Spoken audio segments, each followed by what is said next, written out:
We wanted to talk to local camps in Kansas City about their safety protocols and weather training for when natural disaster events happen like this. We've talked a lot about in the last few days that part of the country is prone to flooding. People who live in Central Texas and the Hill Country will talk about that all the time.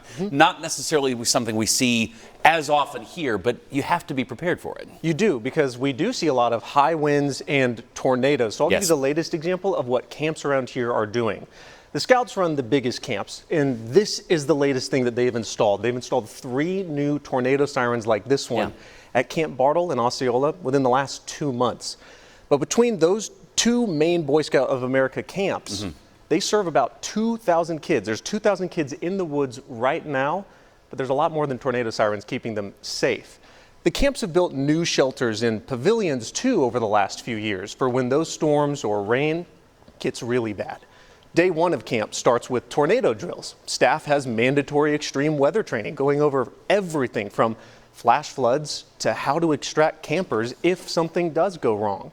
They partner with FEMA and NOAA to plan, and Director of Support Services Alan Sanders says there's even someone on staff dedicated to watching the radar and sending alerts for both camps.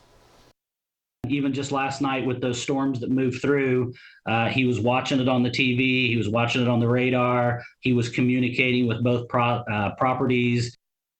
The Scout camps serving the 19 counties in the KC area bring in about 30,000 kids every year. This summer alone, 10,000 kids will camp out in the woods. Wow. They'll be out there being kept safe by these exact protocols. So many families bringing their kids down to Osceola. I have a 12-year-old at church camp right now, and it's that kind of thought process is, are they in place to do the right thing if something happens while they're down there and you're not able to be with them? Luckily with the Scouts, as I was talking to them, their plans are thorough. Very, very thorough, these rigid plans keeping the kids safe. It's so interesting to hear they have somebody dedicated to watching the radar, communicating with them. All night. Grant, thank you.